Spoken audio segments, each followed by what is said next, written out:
Hello, thanks for whether you're watching or even listening on iTunes or Spotify to VIP Boxing's Bell to Bell podcast, episode 112.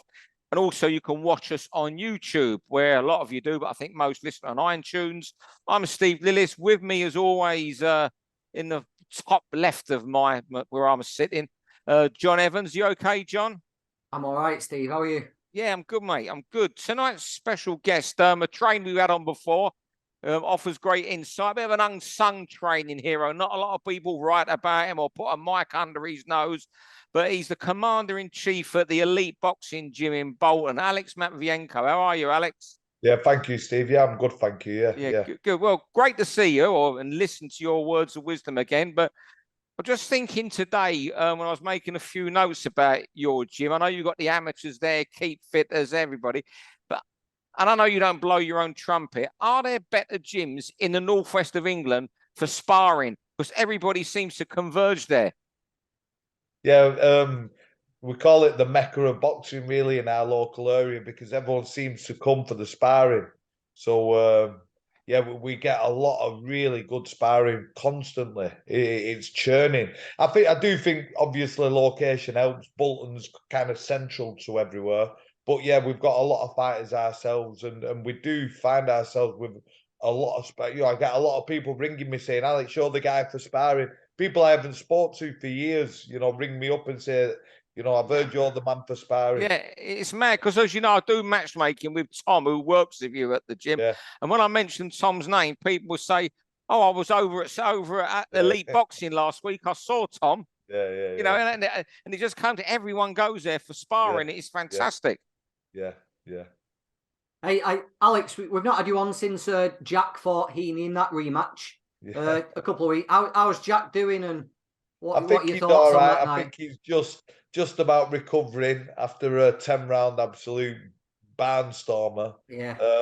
I mean, he's been sore for days. Obviously, he moved up to middleweight. He's not a middleweight; he's a light middle, but he wanted to take the chance. Obviously, the first fight was a little bit more. It ended like abruptly and a little bit more of a bit of a cagey sort of affair, where this one, from the first bell to the last bell, was just pretty much carnage. Jack ran straight at him, stuck it on him, then he stuck it on Jack, and it was just back and forth. Just a bit of a slugfest in a way. Yeah. So with Jack now, is the plan to do what you've done in the past, getting back couple routine 4-rounders, a 6-rounder, and then see what's out there after that early next year or something? I think going up to middleweight, they're probably just too big for him. And he's a big bloke, Heaney, and compared to Jack, you can see there's a size difference. Yeah. I mean, Heaney's probably quite big for the weight, though, to be fair as well. But yeah, Jack's a light middleweight, and he's not a middleweight. Yeah. It was good. I was watching it. It was, like you said, it was a hell of a fight. There was times when I was watching Heaney's face, and there was times I thought, if Jack can go again here, he might really put a dent in him. I was more off watching Heaney's mannerisms. Yeah. He just couldn't sustain it for that second burst, could he? And really put a dent in him. Yeah, I think the first round, Heaney hit him with absolutely everything. Yeah. And I think it took a little bit out of Jack. Yeah. Took a little bit out of him, but like heart and what a gritty performance. He bit down to the last second, but so did Heaney as well. As you say, he was struggling at times, but it was a class fight. I mean, I didn't watch the other promotion, but everyone seemed to say this was some fight compared to the other main event, unfortunately. But yeah, it was a good fight. Yeah. Brilliant. Well, all right then. Thanks for that. And we hope to see Jack back very soon because he delivers excitement like a lot of the fighters you have in that gym, the way they perform. But we're going to start with round one. You know how it works on here, Mr. Matvienko. You're a regular, and we're going to start with you having the first shout, Alex, and you're going to speak about AJ. Yeah, well, I like the heavyweights. Everyone likes heavyweights. In British boxing, I think we've got one of the most thriving eras of heavyweight boxing. If you look at the top 15, we've probably got a lot of very good, good domestic, right up to world level. We've got a good bunch, haven't we? And obviously, all eyes have been on AJ. A lot of pressure coming off the 2 losses. And Franklin, I like Franklin. He reminds me a bit of a Tony Tubbs type character. He's got like the bit of a barrel chest. He can throw, he can slip. I like his style. I think we've seen that we probably are due for a heavyweight, super heavyweight division now. I think Franklin's more of a heavyweight. Joshua's a super heavyweight. He showed he's got a good jab. You know, Franklin's a good fighter. But I do feel we should see a split of the ideally divisions. AJ's only been with his new coach a while. He's getting a lot of stick. I think they should let him try and progress into that, having this new coach and new role. You can't go off this performance. He's not been with his new coach too long. And, you know, I like his jab. At times he does look a little like he's not enjoying it, maybe, as people say. You don't really know what's going on with AJ. But I think people were a bit too harsh on him. You know, he's under a new coach again. He's coming off them 2 losses. And, you know, I like Franklin. I rate him. But, yeah, a little bit biased on commentary, I felt, and the scores and stuff. But, yeah, I'd like to see him get another fight and see how that performance, if he can build on it. Yeah, I didn't see the fight. I was away the weekend. I was just following it on Twitter. But the only comment I'm going to make is I can't comment on the performance and the little scuffle in the ring afterwards. I haven't seen any footage. I was following it on social media. Maybe it's me getting older and older, but I detest the abuse AJ's getting. Oh, yeah. Really, it's getting to me more and more. I brought it up last week, and I think the way what people were saying about him during the fight was absolutely disgraceful. I do not like that at all. Do not like that sort of criticism at all. You're right. One of the top 5 guys in the world, isn't he? But the thing with Joshua is only a few seconds left here, but for Joshua to be what we know he can be, Alex, he's got to hold his feet and let him go, hasn't he? Yeah, and he just looks like if there's something stop. He's so worried about what's coming back. Yeah. He's depriving himself of being what he can be. Yeah. If Joshua held his feet, let his punches go, he might take 1 or 2 back. But geez, imagine being on the end of that. And that's what he can do, but he's just not the same, is he, anymore, really? I don't think. Yeah. That's why I just felt like he got a lot of criticism, and I'd like to say, do you know what? Give him his time. Let's see if he can perform, like you say, what he could do, or obviously, yeah. And then round 2, Jack Catterall. John knows Jack pretty well. I'm sure you do, Alex, as well. Yeah. Bolton, surely next door. But what can we hope for now he's signed for Matchrooms? I think his career has just been, you know, it could have been so much. You know, look, he's had a very good career and made money, but I think he could have been handled in a lot of ways a lot better. He should have been shouting for the rooftops the other month when I know Taylor's fighting Lopez, but when, you know, Taylor sidestepped that. And I'm just hoping when he makes his comeback in May, obviously he's not going straight into a world title. I hope he's not fighting some rugged Argentinian or Mexican who just give him 10 rounds. And I don't want someone like a 40-year-old Ishmael Barroso we've had over here before. I want to see him fight, say, a Sandor Martin or a Jose Pedraza, someone who's been at a level, or even a Sergei Is it Limpinets, is the guy? You know, I just want to see him go back in a fight, not against some Argentinian that's going to survive when there's a bit of momentum loss. He's been out a long time, but there's still people following his career, and they don't want someone who's just going to survive for 10 rounds when he comes back in May. You know, let's hear from you both. But John, I know you have always have an opinion on Jack. Oh yeah, I love Jack. Do you know what? Fighting tough Argentinians killed Jack's momentum years ago. Because when he was coming through the scene, I was there for his debut at Bowlers, and you could just see Jack had something about him. Jack was going to be good. He looks the part. He was in Manchester. He was hot on the heels of Ricky Hatton, another 140-pounder. Then he went up a level and he was blasting out Stalker and Brough. People were high on him. He's exciting. He had everything. And then he was fighting Argentinians and stuff, going 10 rounds. The momentum just died. I honestly think he's the worst promoted British fighter and worst looked after and worst built from my time in around the sport in just over 10 years. I think he's such a waste, and fingers crossed he can just get him going now. It's not too late. I think he's potentially could have been a real star of British boxing who's just slipped away. Yeah. Weirdly enough, I feel exactly the same. I was thinking it in the car, and I felt like the way he's been promoted, I don't really want to say it because if he watches it, he's going to feel even, you don't want him feeling like that. He's got a new chapter. He's gone with the zone, and hopefully this is the platform that are going to give him what he needs and what he deserves. I saw Jack in the ABAs. First time I saw him, I think he turned 18, and he was in the ABAs fighting a national finalist from Bolton called Chris Blinkhorn, and he hit Chris with some big shots, and I'm thinking, this kid's some kid, and I think it was his first senior year. And like you say, I've watched him, followed him. I've been lucky enough to have him in our gym sparring many times. Jamie's brought him over, and he's a pleasure to watch. And his cagey character. He's a cagey fighter. He's clever. He knows his boxing, and it is such a shame because them wins like Brough and Stalker, like you say, there was good wins at the time. But like you say, he didn't seem to really progress on it. And it's such a shame with the outcome of the last fight as well, the Taylor fight. It's a shame with how he's being mistreated. I think he's gained a lot more fans though. So I'm hoping this platform now is going to deliver. Just before we finish as well, people think he's quiet and stuff, but he's a right good lad as well, isn't he? They could have easily built Jack into something. Easily. Yeah. Well, you're going to carry on talking now, John. Champs Camp is back, or there's been a resurgence, as you called it.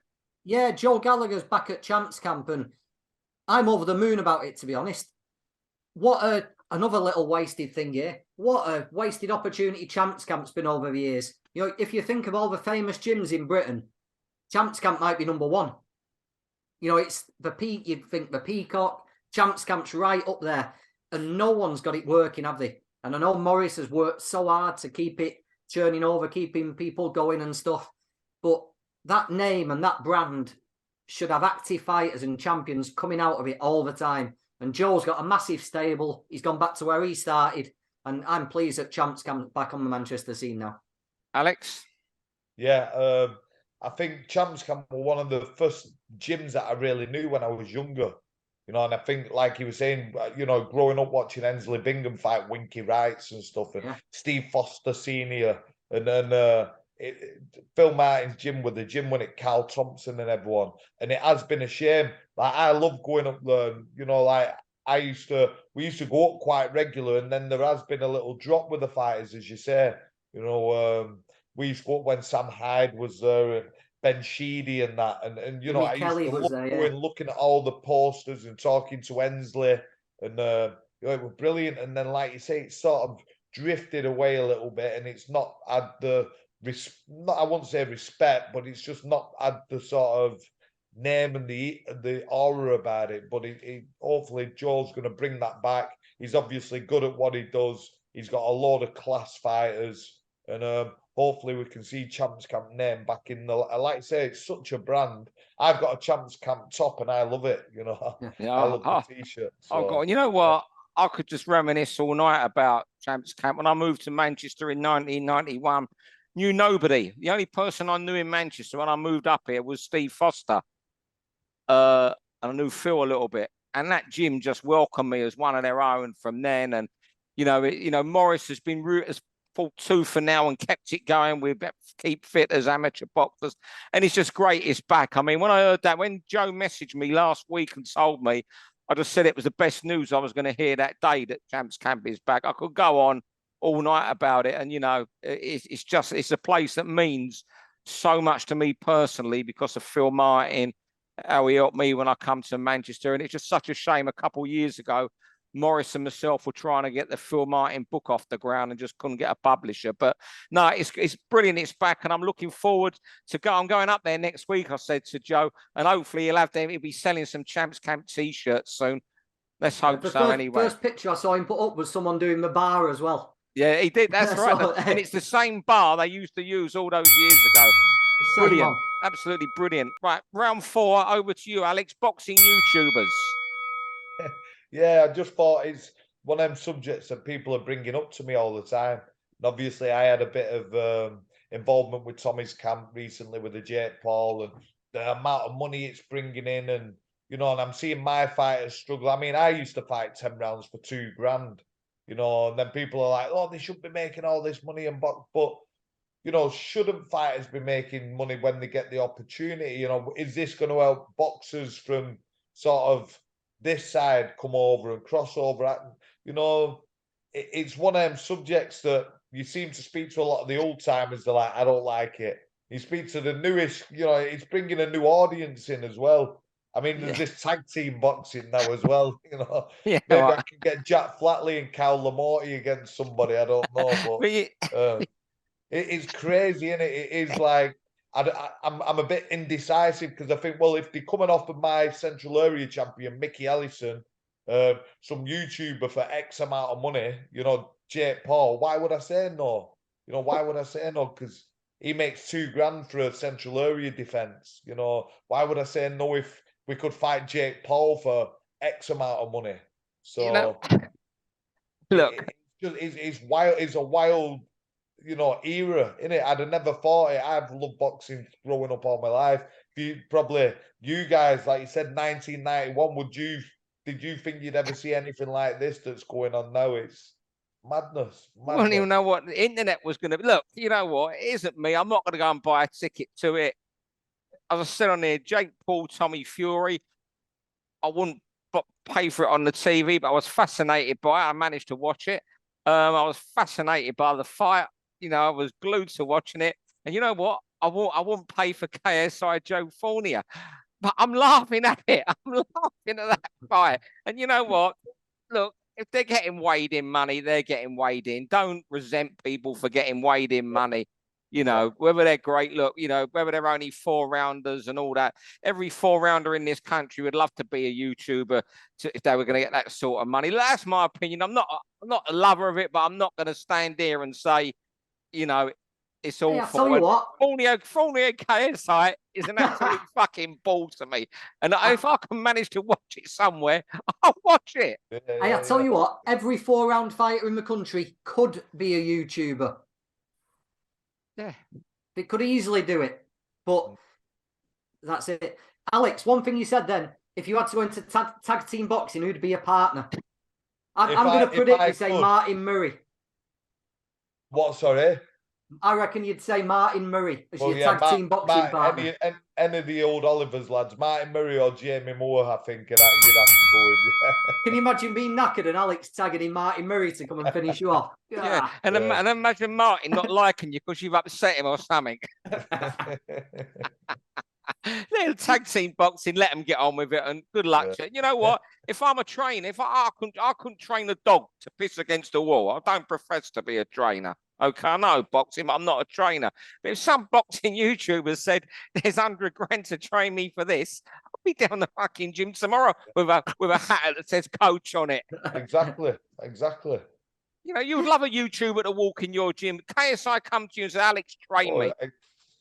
The more than welcome. If anyone's watching this, come to Bolton.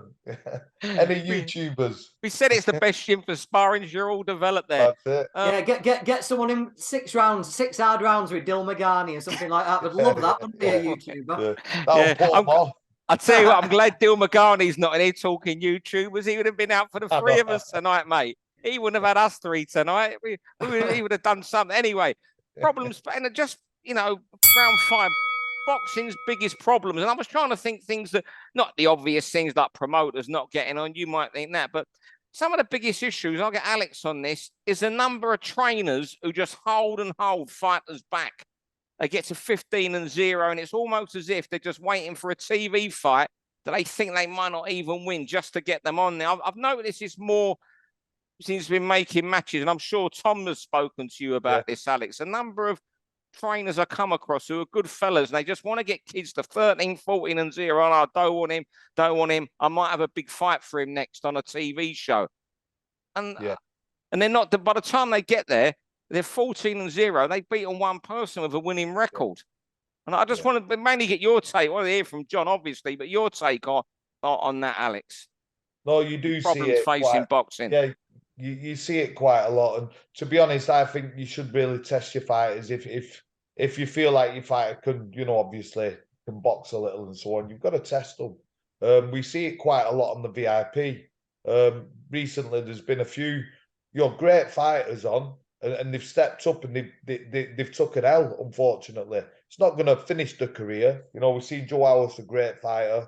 He took an L, unfortunately. Sayer Iqbal, I really rate as well. You're both two class fighters. They've took an L, but I don't think it's going to ruin them. I think it'll make them better fighters. You know, it's not that the poor fighters, that's why they've lost. That loss sometimes is massive, and I think they'll benefit. And I think sometimes they do get held back fighters. I remember losing in my 13th fight and thinking, you know, like I learned so much more in that fight, you know, and these fighters, having them hard fights and them tests and them losses will make them better fighters down the line, definitely.